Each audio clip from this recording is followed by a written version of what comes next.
But I think sometimes people use their friends as their therapists. Right. And I think you have to be respectful that they have a lot going on too. And you can be there for someone without dumping on them. Hello, and welcome to the podcast. I'm Alday Townsend, your host. This podcast is for doers, dreamers, and those trying to decide what's next. I, along with amazing guests, will be sharing stories of success, failure, and what's to come. Thanks for tuning in. Thank you so much for tuning into the podcast. I'm Alday Townsend, your host. Today, I am here with Alexis Rosenberg. She's an amazing woman. She has a lot of advice to share. She's rocking and rolling. She's amazing. She's on all the news channels. If you're checking out those as well, she's got a great social media platform. She also has a podcast of hers, and she's going to tell you a little bit more about herself. But she's been practicing law for 25 years. She is married. She does have children, and she's part of a lot of women organizations that I'm part of as well. So thanks for joining me. Thank you for having me. I appreciate jumping on. And so excited. I know we've been talking about it for a while. You have your own podcast as well. But before we get into it, please tell our listeners a little bit about you and what season of life that you're in. Okay, so I currently, like you said, I've been practicing for 25 years. It sounds so long to say it out loud. I have 3 kids. They're in middle school and college, and I run my own law practice. And as you said, I also have a podcast.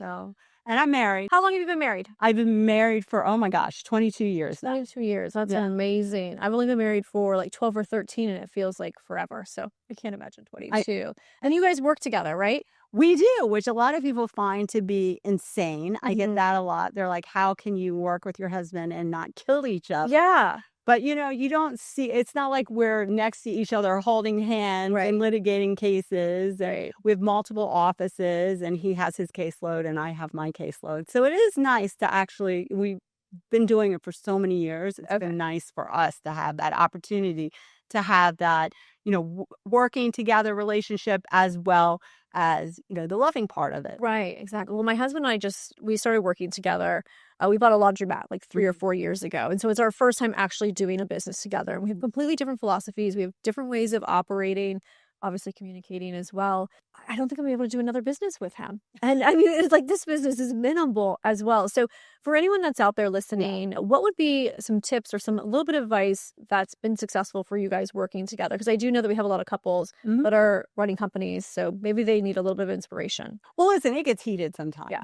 I'm not going to sugarcoat it. There's been some yelling matches, like you said, about things we disagree about. But for us, I think it was the division of labor. Like, okay, you're going to do this, and this is what you're responsible. And if we get in a disagreement about the approach, you're going to have the tiebreaker. And it's the delegation of basically who's going to have the ultimate decision if we disagree on that point. I think that's a great piece of advice. And how did you guys come up with that? Or did someone tell you that? No, we just trial and error. Okay. I mean, in the beginning, there was, definitely some disagreements and, like I said, some yelling matches about it. My husband's a little older than me and had been practicing law for about 12 years more than me. So in the beginning, it was kind of a situation where, okay, I've been around the block. I've been doing this a lot longer than you. And so I should have the tiebreaker. And I was like, that's not going to work. If I'm going to be the one that's handling whatever that task is or that division of labor, then I need to be the one that ultimately has that decision if we have a disagreement. Otherwise, go take over that task. Right. And do you guys carpool at all? Do you have lunch dates, or is it you drive to work, he drives to work, and you guys go to work, do your own thing, and then you just see each other back at home? Well, so that's, once again, the season of life. So when our kids were younger, we would go and have working lunches or date lunches. As they have gotten older, and you don't have that component of the babysitter, because when they were younger, we had full-time help. And then that, they want to leave. So you would have to get another babysitter, and you hadn't seen them. So it was easier for us to have like lunch dates. Now that they're older and they can be alone without a sitter for a few hours, now we do more like dates or a happy hour or something like that to separate that work. But it definitely is a need, and there has to be a division. I'm not taking the work home, because especially in the beginning, one of us would bring it home and want to continue to work while we were home. And it was more my husband than myself. I have an ability to really switch it off when it comes to work, which is kind of unusual. It is like, to unusual. switch. Yes. And so I will switch it off, and I made it hard. We are not talking about work when we are home, when we are on vacation. And very early on in our relationship, I made that very clear. So we haven't really had that for a long time. I love that boundary, like just having that expectation as well, because it is hard, especially if you're working together, you're passionate about your work, or you've got a lot of things going on as well. I mean, my husband wasn't part of Music Compound, but I always would go home and want to continue talking about it. And at one point he's like, I don't want to talk about Music Compound. Like, I just want you to be home and I want you to be present. I want you to be with me. And that can be really hard to turn off. But now I do, because I'm at home. It's quality time. It's connection. And he wants to have a couple words. It can't be all about me, what all I have to say or what's going on. Yes, so on, Jenny. It's surely. I mean, I wish that was the case. That did not end well in our marriage. No. So, well, thanks for sharing a little bit about that, because I do know that we have a lot of women and men that listen to the podcast, and a lot of them are married, and some of them are working with their significant others. My husband's actually thinking about buying another business, and he's like, I can only do this if you're going to be part of it. And I was like, I want to support you. I want to help you. So I don't know. I may end up working again with him, but I'm going to definitely create some boundaries and some restrictions as well. Because even on our morning walks, he'll want to go and talk about all the businesses. And I'm like, I've got to go to my own business today. And I don't want to hear all the ideas and all the, like, how we're going to fund it and all that stuff. So, but that's a good point. Because you brought up the morning walks. Yeah. Because for me, the moment I wake up, I want to talk business, but not at night when I come home. Okay. For him, he doesn't want to talk business in the morning because he wants to just, I don't know, go into the day where it's a positive. So we had to work that out. Then he's like, don't wake up talking about business because I don't want to hear it. Yeah. And don't come home because I don't want to hear it when I'm home at night. So there has to be set times when we're actually going to talk about business. We do schedule that, other than unless there's something that just happens during the day that has to have it be dealt with. And also you have to, in the communication, be clear. There's a difference between talking about business and venting, because men like to solve problems. And if you present it as it's a problem instead of we're jointly trying to create something, they, I find, tend to automatically go on this fix mode. And then that's a problem. It's like, because as women, we generally like, wait a second, I was just telling you about it. Right. You don't need the solutions advice. Right. You don't need to seek the solution. Right. That's not why I was telling you. So I've had to be very careful about how I present it. Right. That he doesn't process venting very well. Right. So I need to go vent somewhere else, not there, to enable us to be able to work together. That's awesome. Well, thank you for sharing. I wasn't intending on us talking about that, but I think it's important as well. And a lot of us are in those situations. So I think it's important to talk about it. So, okay. So let's break down yourself, employee and employer. And we're going to talk a little bit about friends and family. So the podcast is all about relationships, how you encourage others, how you validate, how you build those relationships up. But it all starts with ourselves. So talk to me about how you're finding balance and how you're creating a lifestyle for yourself so that you can give to others. Because you are doing so many things between like the work, the husband, the kids, and all that stuff. So what does Alexis do for herself that maybe some of us could start doing? So, like, you're right, as women especially, but men too, we have to balance. And some people balance better than others. Some people like to be extremely busy. Some people find that very stressful. So my personality is I like to be busy all the time. I can see that. Me too, actually. So I'm happier when I have a booked day. So it comes very easy to me to organize my day. And how do I do it? I make lists. This is what I'm going to do. I don't necessarily do the block time. I know a lot of people do find that to be useful. Yeah. But I just kind of make my list, and in my head, all right, this is going to flow the best I make a week list. I make a day list. Right. I obviously have multiple calendars depending on what it is.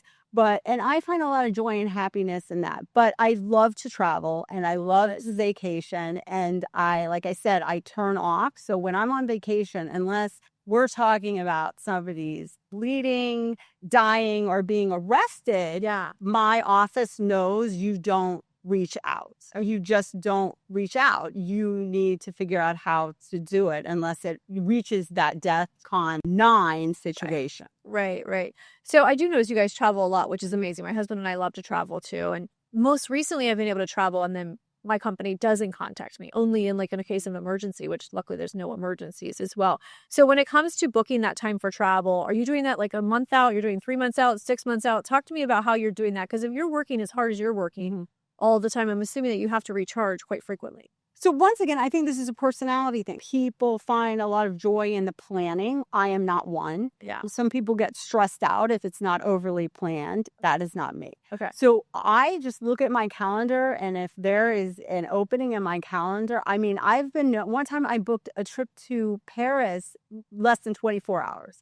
I just woke up. I said, I want to go to Paris. I looked at my calendar. I have time for Paris. I booked it. Told the kids we were going, go pack, we're going to Paris. They thought I was joking. I said, no, we're leaving in less than 24 hours. So for me, it's looking at the schedule and taking that opportunity. If there is that downtime or that gap of time, then I just book and go away. I'm not a planner, but there's nothing wrong with that. A lot of people get joy, and there are studies that the farther you go away, as well as the more time, that planning actually does raise endorphins and happy. Makes you excited. Yeah. You have something to look for, especially on the bad days. I love this one, how spontaneous you are. So I used to be that way. And my aunt and uncle, like literally when I was younger, they'd call me like, hey, you have tickets to this football game, or we have tickets to this baseball game, or we're going to go on this trip. Do you want to? And I would be like, yes. And my husband is the exact opposite. They're like, well, we really wish you were spontaneous again. But I love that. You're going to inspire me to do that, even though a lot of my trips are already planned for the whole next year. Because I love to travel too. Like, but you're happy not travel, or it's just his personality that dress? So, well, he doesn't have as much flexibility as I have, but he works remote. So technically he could go and take the laptop anywhere, but he does finance. So he needs like 5 screens and has to be in his element. He's very structured, very much homebody, intimate. I've got enough personality in both of us. So he's not flexible like that. He just can't pick up and go. And I don't know why not. I really wish that he could, but he doesn't. There are solutions to that. Okay, tell me. Well, I don't know about the 5 screens, but for instance, I've done a lot of media appearances that I'm wherever, and I'll call ahead and I'll have hair and makeup if I need hair and makeup arranged at the hotel. I'll make sure that the room, it's a suite, so that, something's, although in Vegas I had a problem because they had some erotic art. So like I've moved around furniture. Okay. For Zoom meetings or whatever. Okay. I bring a camera, I bring a light, there's portable. With the 5 screens, that might be a little more difficult. Yeah. Sometimes. It's really only 2. I was being dramatic. Well, so maybe the 2 laptops, he can do it. You bring 2 like Surface Pros and do it that way. Hotels sometimes are very accommodating. If, like, for instance, in Vegas with the picture behind me and I couldn't rearrange the furniture, a lot of times they'll let you use a room. Sometimes they'll be able to block it off. Sometimes they can't. Sometimes the center, or they won't have an empty conference room. But a lot of times they're very accommodating with that sort of thing if you're in that situation. But there's many times that my husband and I have been moving around furniture in these hotel rooms. Yes, I have done that as well. Especially because I've been traveling a lot. I've been having to do the podcast. Usually I'm really good. I'm like batching content, but I just haven't had time to batch it. So every room I'm in, I'm like, oh, the air conditioning, or the picture and the lighting, because of course I don't bring lighting with me. So you can get a portable light. You can get smaller ones that fold up, but I have brought full-on lights in a suitcase. Yeah. And by the way, I don't check luggage. That's another thing. Unless I go skiing, I never check luggage. How do you pack in a carry-on? Because I've been trying to do this now for 3 trips, and I even bought it, and I'm like, I'm going to make this happen. How are you doing it? You got to reduce the shoes. Okay. The shoes are the problem. But yeah, you can get the vacuum. Yeah, the little vacuum helps. Yeah. The shoes are usually the problem. Trying with the shoes for me, but I've gotten it down, and then lights that fold up, and then because that creates another layer of stress. I'm all into like stress-free traveling. And when you are traveling with luggage and checking it and it might get lost, or just if you're going internationally through countries, you have to check it out and go through customs. So just simplifying. Now, I have not figured it out when I go skiing. So that I do have to check a bag. Yeah. I haven't been skiing in years. Where do you guys usually go skiing? Actually, we're going to go to Italy this year. But are you doing the Alps? No, we're going to like this random ski place. My stepdaughter actually has dual citizenship in Italy and speaks Italian. And so she picked where she wants all of us to go. But usually Colorado. We've gone to Montana. Okay. The usual place. Yeah. I love it. Okay, so not a planner, very spontaneous. You like a busy schedule. How are you getting rest? How do you get? Yes, what are you doing to rest and recharge? So actual rest, I try and get at least 8 hours of sleep. And that's just turning off stuff and saying I'm going to sleep. Not to say that I don't wake up at 3 o'clock in the morning sometimes. Yeah, I know I forgot this or that or whatever. So I think that's just saying I'm going to get that. Now, this doesn't, if you have small kids, none of this is all out the window. Okay. Yeah. But even when I had small kids, some of the other moms would attack me because I was like, I need sleep. I can't function because I was working. And so I did horrible things. Like I had a little mini TV that sat on the floor. My son's room. I put up buzzers around the house if he wanted as a toddler to wander. I put up safety things because I was like, I need my sleep. Yeah. And he's fine. He's turned out fine. He's 19. So that's fine. But, and then for me, the travel is the recharge because you're disconnecting, you're going somewhere else. And it kind of forces you to do that. I love the travel like you do where it's active, but I also like just sitting on a Caribbean beach and just being there all day and then going to dinner and having that relaxation as well. Yeah, I totally agree. I love traveling. That's my why. So, I mean, my husband and I are dinks, double income, no kids. So we love to travel and we want to do as much as we possibly can. I am a little exhausted though from traveling for the past, I was only gone for 2 weeks out of the last 4 weeks, but I'm tired from it. So, but obviously international doesn't tired. But also you need a break because I've done whole months of June where I'm going from one place to another, which it sounds like you just did. Yeah. You definitely need some time in between where you're home and you're not going. I don't know. There's this digital nomads that travel from one place to another. And I don't think I could ever get to that point. I need to be home a little bit. Oh, for sure. Yeah. I was really excited to come home. So awesome. Well, thanks so much for sharing all that about yourself and how you're managing your schedule and all that. So let's talk a little bit about employee, because I know that you are an employer. So I want to talk about how you're managing your people, how you're keeping them engaged. What is unique that maybe you're doing at your company that other companies could incorporate?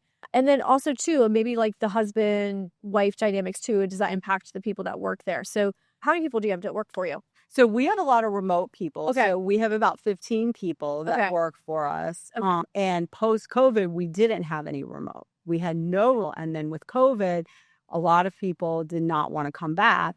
And I had already set up the systems because we didn't know how long the pandemic was going to be. Right. So it works for us. Okay. So that's kind of it's changed drastically since since post-COVID, as well as enabling you to have independent contractors on top of those employees, which is a different type of scenario. It kind of opened up the whole world. Right. So currently, it's really trying to navigate how the biggest problem we have is really how to train new employees, because it's I found much more difficult and time-consuming than if they were sitting in the office and they're overhearing stuff and all of that. Right. But it really has enabled us to have a whole wider variety of people to hire and to get better qualified, in my opinion, people to be able to give them that flexibility. Right. Because depending on what they're doing now, obviously attorneys or our skilled paralegals, they need to be working during the day. Right. But then other people that might be doing doc review or they're reviewing discovery or whatever it may be,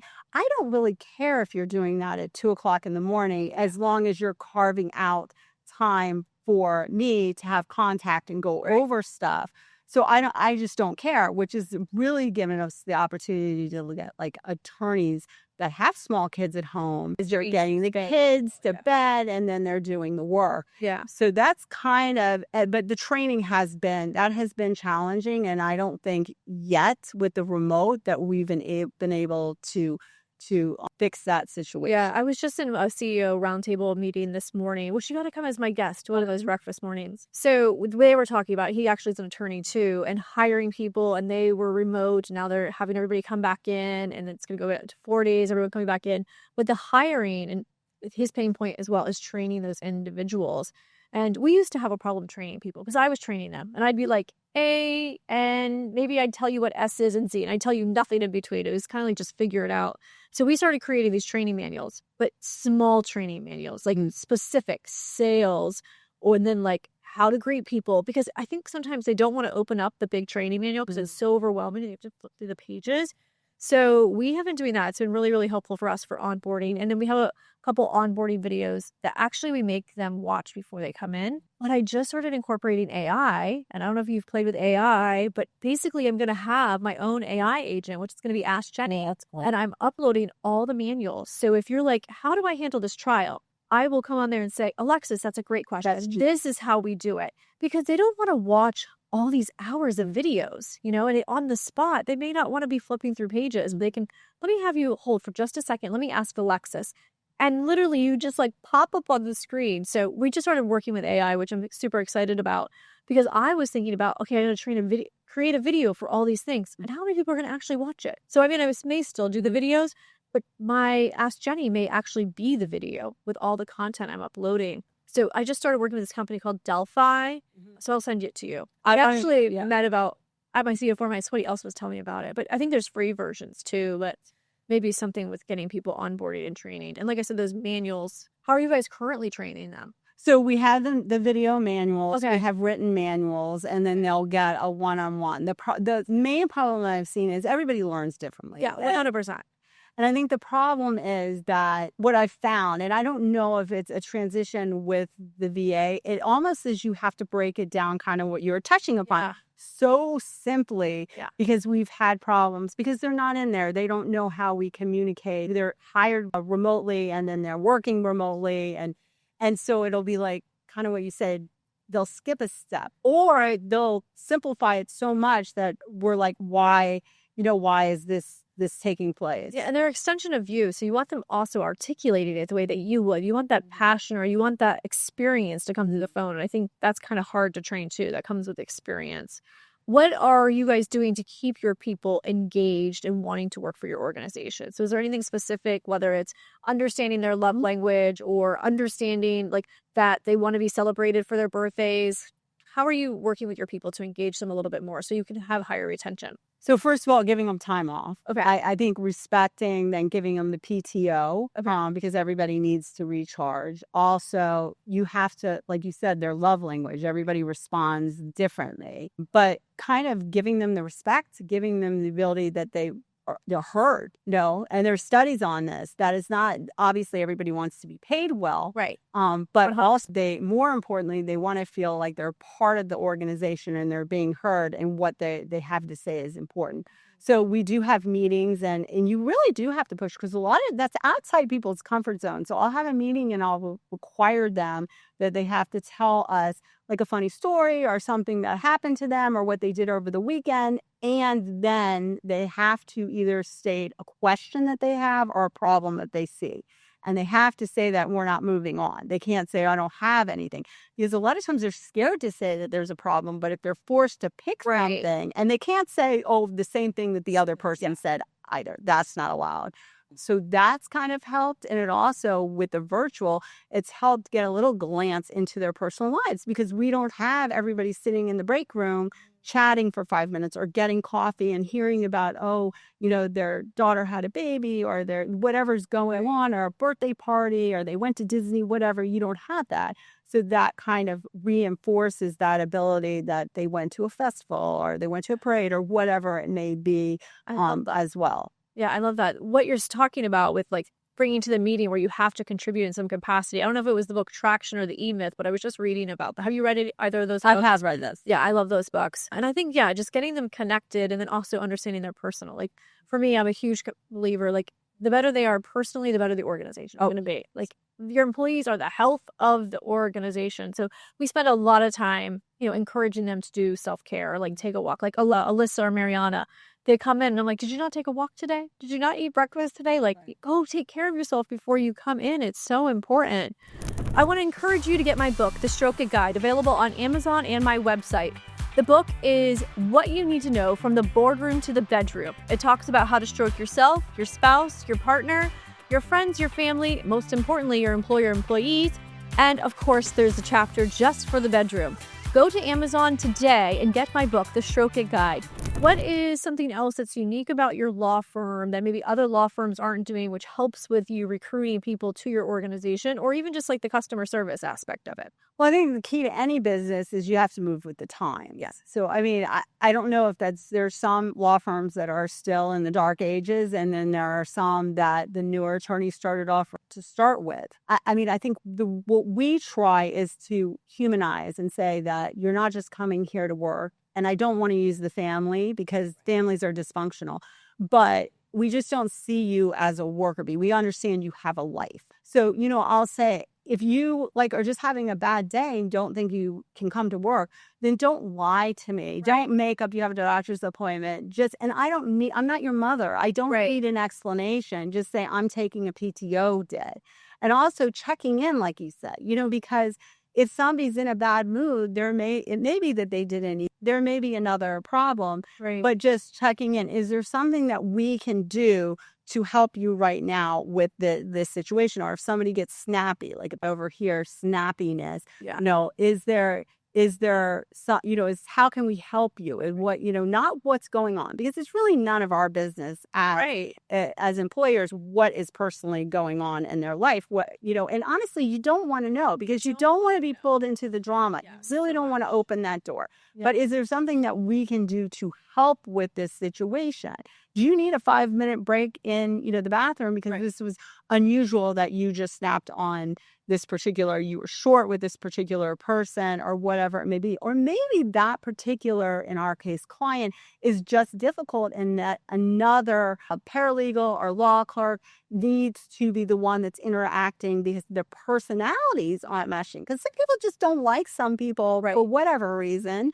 And it's just better. It's not your job to send in a psychologist and figure that out. Although I do know Fortune 500 companies that do that. Yeah. But just, okay, they're better suited. This is now going to be your case manager or your contact outside of the attorney. And they can better navigate that situation. So with the PTO, I want to go back to that because I've had people that have worked for us. I'm like, I just need a personal day. And if it's someone that doesn't ever take a personal day, I'm like, no questions asked. I feel like there's a level of trust and it's typically like you would think it'd be from someone that's really hardworking as well or dedicated. But are there people on your team that ask for PTO and you're like, you need to come to work, or you're like not, or you're just like, if they say they need a PTO day, they need a personal day, you're just going to let it slide? Well, so policies and procedures are extremely important, written. Yeah. So the expectations set, I know there are businesses that believe in unlimited PTO. I am not one of them. Okay. I think there needs to be expectations that this is your PTO. And also a big thing is you want them to take PTO. Yeah. Because I've had employees that they wouldn't take their PTO, and I was like, I would force them to take the PTO, and they came back much better after that. 100%. So, there's set PTO. I have it, kind of as gradually going up depending on how long they've been there. Right. I mean, we have one paralegal that's been there almost 10 years. So she obviously has much more than one of our newers. But right away, the paid holidays. So that being said, if they have PTO, there may be set times depending on your business where you're like, okay, we don't really, unless you're sick and it's something that we would prefer, you don't take PTO during this time period. Yeah. Or we prefer to take it. Because years ago, we used to just block off time. They would get like a couple weeks, and then was blocked off time that we knew that was good, that we just shut down the office. Okay. I don't know if you can do that with your business. Then it kind of shifted that we weren't able to do that in that format anymore. But to answer your question, if they say they're taking PTO, we do have in the policies and procedures that we do want advance notice. Yeah. Off the top of my head, I don't remember how much that is. Yeah. But, that we want you to request it if it's not like a sick day, of course. Right. But no, I have never said no to anybody. They can't have PTO because I think that also builds resentment. You have to trust your staff. Yeah. Now, if they're they've used up their PTO, and then you have a situation where they're calling in sick, even though you're not going to pay them. Yeah. That's another issue. Yeah. So we have, the only person that really gets paid time off is my front office. So like Alyssa, Mariana. And for me, it's been unlimited. To me, as long as your job is done, the sales are met, I don't really care because I travel a lot too. And I know that I can travel and then I don't feel guilty, or I can just take unlimited because I'm allowing them the same aspects. Okay. But they have to. Let's dive into first of all, I'm going to recommend that you have a set time. You could give them 4 weeks if you want it, but I recommend you do. Okay. You could do non-rolling over. You could do that. You'll cash it out at the unused at the end of the year. That's a whole decision. Okay. But also the guilt about you traveling, we need to dive into this. Okay. You own the business and you should not. And I hear this from my colleagues as well. Yeah. You should not feel guilty. If they've been hired to do a job, if you are giving them respect and you're giving them PTO, then you should not feel guilty about going on vacation or spending your time with kids or spending your time on other endeavors or other businesses. That's really, and it may sound rude, none of their business. 100%. 100%. And there is a part of me that's always like, well, I didn't pay myself for 3 years. I didn't take any time off for 3 years. Like, I always feel like I have to justify. And I really want, by the end of the year, I don't feel like I have to justify it. And I don't feel like they need that. And they're not resentful. I think it's just my mindset and just me feeling guilty. And I need to just release that guilt. Thank you for inspiring me to do that. Well, I think there will be a little bit of resentment because if you have people dashing, right, it's how you're going to manage that in your business, because obviously it doesn't matter. I mean, people have resentment, not everybody, obviously, of people that are more successful. People have resentment of their neighbor that has a better car. So naturally, there's going to be some resentment, whether that goes into their work and whether it rises to the level that it's not bearable in your business. That's a different. Yeah. And I think too, like, most of our staff are not married, or if they are married, there's only a few of them are married. And then a few of them own houses. Most of them are either rooming with somebody else or they're living with their parents. And so, they just haven't had as much life as my husband and I. So I feel like too, like, I need to stop comparing myself to the employees. And I always want them to have it, but I'm like, well, they didn't have houses that they bought and sold. They're not having other investments of other businesses. So I tend to remind them, like, hey, I have other things that are funding all this fun. The travel that you see me doing necessarily isn't all coming from Music Compound. And I think that's where, like, a lot of the guilt and the struggle come from, which I'm working through. I wouldn't go into the office and show them pictures and talk about it and do all that, because that is a little of putting it in face. I think there has to be that you're going off, you're doing that, and you're not bringing all that excitement from the travel into the office, which is hard to do because, but it is a good idea to minimize it. Yeah, I definitely don't come back and say much about it. The struggle is in the beginning years of business, I became Facebook friends with some of my employees. And now I'm like, how do I delete them, or how do I not? Any advice? I haven't accepted anyone in the last 5 years that have sent me a friend request. But don't accept it. And then I would just say there's a new policy that this is I mean, I have a policy that I don't friend on my personal, on the business, the specific business, then yes. But my personal social medias, I do not any. Now, if it's an ex or a former that ended well, which was, then at that point, with a little cushion time, a couple of years, if they reach out, I have accepted theirs at that point, because it could, for at least me, it could be a good networking, or that maybe they, for what someone that wants to work for your organization, or they can refer somebody to you. 100%. There's so many things with business. I actually was recording one earlier, and I was like, business has changed so much over the course of every single year. How we do business, even the people that work for the organizations as well. It's constantly changing. It's keeping me up at night. So that's why I also need more sleep. And you guys do an amazing job. And I know that you have added so much value to the women who mastermind and to other organizations as well, as far as your expertise with the businesses. And for me, it's like, when I'm sitting here talking to you, I'm like, oh my gosh, I need to do this. I need to do this. I need to do that. You have a course though that's going to come out and teach business owners what they need to do. Can you just give me a snippet of that before we go into friends and family? Sure. I'm super excited. So I have found that a lot of times the Fortune 500 companies have what's called a in-house counsel, or they have a whole army of attorneys that if there's a quick question, they just ask an attorney, right? So smaller and mid-sized attorneys don't generally have that.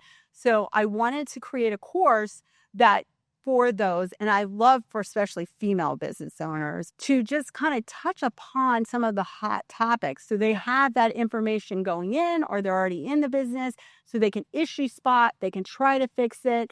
And then they can also tell them about what fractional general counsel is that you can hire. My firm offers it. We can set up a package. So you have that lease or you have that quick question, pick the phone up, call us. A lot of times, 5 minutes will save you a lot of money, a lot of anguish of being potentially sued, and it's a 5-minute question. And I say, here's the answer. And you go on your merry way. Or better yet, if you're on that plan, you as the business owner don't even need a call. You just say, call Alexis, whoever, HR, call Alexis. She'll answer the question. And you already have that package. It's a flat monthly. But that course really touches upon contracts. It touches upon whether your website's ADA compliant. It touches upon, array of those things across the board, not just one thing, but a sprinkling of that I hope I've broken down to lay, non-attorney language. Well, and I think that many of us need that. I mean, me included. So I started my company really passionate. I'm like, this is my vision. This is my mission. This is what we're going for. And then as things came up, I'm like, oh, I need to do this, or oh, I need to do that. And there's like a list of things that I still need to do. But for whatever reason, I'm not making it a priority. And I'm going to be kicking myself in the ass because it will come back to probably bite me because I didn't take care of it. So I'm going to add you to my list of things to do before the end of the year. So you need to sign up for the fractional general counsel, or go through it, set up a package, and then you won't even have to do the checklist. Also, we need to do this. That's what we're going to do. Yeah, because we have a lot of W-2 and 1099s. And we were using like one thing for both of them. And then I think you had said that. You're like, oh my God, no. So it's going to give me a heart attack. So there's so much to learn. But I think we just, I don't really want to worry about all the legal stuff, right? And like, I still like managing the finances because that's super important to make sure I can fund everything and fund the people. So that I'm passionate about everything. It's just the legal stuff that I need to like. You didn't go to law school. You don't want to know it. It's like when I talk to my CPA and he starts going through everything, I'm like, okay, you're speaking another language that I do not want to learn. You're like, tell me what I need to do. Right. And I'll do it. And I don't want to know about it. I honestly don't want you to go into the details about it. Yeah. 100%. Even though I'm going to be hiring a new CPA in the future because I do want to understand a couple of things. And obviously with investments and planning and things like that. So, okay. Well, thank you. The name of a good local tax attorney who's also a female. Okay. I definitely need that. My guy has been phenomenal, but at the same time, there's not a lot of planning. There's not a lot of time for questions. And it's just like he's been doing our taxes for like 4 or 5 years. He just inputs it all. And I'm like, oh, I don't want to pay that much. Isn't there something we can do? Or well, that's planning. So that's much different. That might be more of a financial planner that you want, because that's looking at the P&Ls and looking at that and kind of projecting to reduce tax. And I had that situation a couple of years ago where my bookkeeper wasn't getting me the P&Ls, and it didn't get them before the time to me to be able to plan to reduce that tax. Right. And then then the CPA is like, well, we can't do it now. Other than you're going to have to write the check. So I know what you're talking about, but that's more of a financial planner. Yeah. And the key to that is getting someone who's on top of it, and you're getting those quarterly P&Ls and all those reports in time for you to be able to project land. Yeah. So I'm pretty on top of the QuickBooks and keeping it just because I'm part of our EOS, the Entrepreneur Operating System, and checking is like, we need to know every single week where our P&L is and stuff like that. Good. And it's because for years it was like gravy train and I'm traveling, I'm playing tennis, I'm doing a podcast, that I was like, wait a minute, where's all the money? Right. And so we've had to make a lot of changes this year, and it's been really, really hard. And going back to the basics and retraining people and holding people accountable. And that's been one of my struggles with my employees, is like a lot of them have all been here for a really long time and we're all so close. Dealing with conflict, holding people accountable is really hard. Having those hard conversations are super, super hard. And I've always been like the cool boss, but now I've had to become like the boss. And so a different role. But I'll tell you, we're getting some traction, we're getting results, and I'm really excited about the future. But it's been a struggle. And I'm hoping that this is just going to be ending soon. I don't think it's going to end. I had a new business owner say that he was like, oh, I'm going to get everything like done. And then I said, no, you're not. Yeah. You can get everything to this one point that's Right. perfect, and Right. in 1 month, it's Right. not. It's an evolving, changing constantly. It's not you're going to get it to that great and it's going to stay there. Of course, no. I mean, this roller coaster has been all over the place for sure. So, okay, so we have about 5 minutes left. I want to talk about really quickly the benefits of having a great friendship and support group. So, talk to me about, because I know you have tons of friends and I know you're always here, you're doing this, and just it's so great to see all of you together. So, talk about how long you've had those relationships. The reason I'm asking you this is I have some friends out there, their kids are getting older, their kids are in high school, their kids are more independent, and the friends of the parents have changed, right? Or they've just gone through a different season and they're lacking the friends, they're lacking the community. So that's one aspect of it. And then you just have the people that are just like, oh, I don't know who I'm going to like. Or if you talk about politics and religion with friends these days, that's a whole other thing. So talk to me about the friendships that you have and how important and how they're able to support you and you're able to support them. And connection. We all need a tribe. And you brought up a good point, Jenny, about the seasons. So, when you have younger, you may hang out because your kids get along. Right. So I think it's really finding, and I have friends that are all different stages of life. Okay. And it's not like I just have mom friends and then, or I have work friends, or I have younger, or I have friends from all different stages. And I think that's very valuable to have different perspectives about things. Right. But also you have to be respectful. Unlike when we were in high school, they don't want to hear your drama. They want to be there for you. But I think sometimes people use their friends as their therapists. Right. And I think you have to be respectful that they have a lot going on too. And you can be there for someone without dumping on them. Right. But I do think that having your tribe of your friends to really say, okay, I disagree with that, or, to bounce ideas off. And that's why I think having different variety of friends and not pinholing to mom friends, as you said. Right. Because the mom friends can help you with parenting, right? But if you're starting a business and you have no business owner friends, how are you working, how are you bouncing ideas off of them? Or how are they able to give you support? Or if they're giving you support, how are you going to feel like I can rely on that? And do they even have the right experience to give you the or the expertise? Yeah. I have found that too. I have my few friends from high school. I had a bunch of high school friends because I went to St. Martha's and I went to Carnegie. We all went to college together. But then we outgrew each other. I have 2 of them. And then I have all my little business friends and all my other groups of friends. And I think it's really important because depending on what season of life you're in or whatever stage, and my friends from high school and my friends that are that aren't involved with business can't talk about business. They don't want to talk about business. And so many times they've been like, all you do is talk about business. And I was like, I need to find a new tribe. And that's why I connecting with women with this, so you can have those conversations. And I agree with you about not venting. If your friend is going to create time to go out to dinner with you because they want to spend quality time with you, they don't want to listen to all your drama.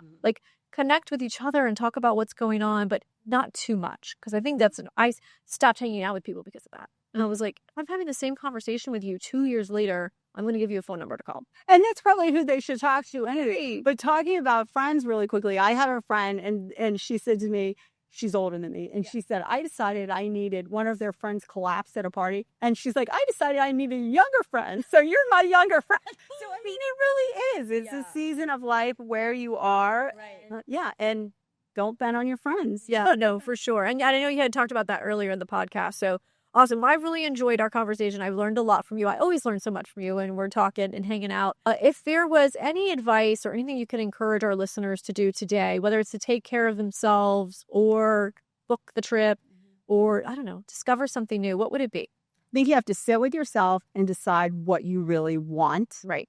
Because you can't figure out how to get there until you know what it is. And a lot of times I think people just go blindly through life and they don't even know what they want. Right. And I agree. I think sometimes they're living somebody else's life and they've been told this is what you're going to do or this is what you should do instead of doing what they want. My husband wanted to be a writer and his mother was a teacher and he wanted to be a writer. And she was like, no, you're not going to make any money at doing that. And now he works corporate doing finance and has been miserable for 15 years instead of actually writing. And it's so funny because she was going through her house, I don't know, this is before she passed. And she's like, such a beautiful writer. He would have been a great writer. And I was like, he wanted to be a writer. I was so mad. But of course I didn't say that to her. But it's not too late. He can be a writer now. I know. Well, I always encourage him to just do what he wants to do. He comes from a family of people pleasers, and like they keep whatever anybody else wants. They don't speak up. And so he's starting to have a voice. And, it's hard having a voice when I have such a big voice too. So I'm trying to stop talking as much, start listening, and give him that voice and support that as well. And I'm excited for his future. He's going to have a great future. So, okay. So if people want to connect with you, how do they get a hold of you? How do we get the course? Where do we follow you on social? Okay, so most of TikTok, Instagram, Facebook is at LitigationLex. Okay. My law firm, if you're interested in fractional general counsel or legal representation, is Rosenberg Law PA. And the course is going to be sold under LitigationLex as well. Awesome. Well, thank you so much for joining me. I really, really appreciate it. Great knowledge, and I'm sure most people are going to want to be connecting with you. And thank you to everyone that tuned in today. We would love for you to give us a 5-star review. Definitely follow her on social. If you haven't followed me, do. And I always want to encourage you to send this to 5 people you think could benefit from today's conversation. Wishing you a great day. Thanks for tuning in to today's podcast. I want to inspire you to send this podcast to 5 of your friends that you think would benefit.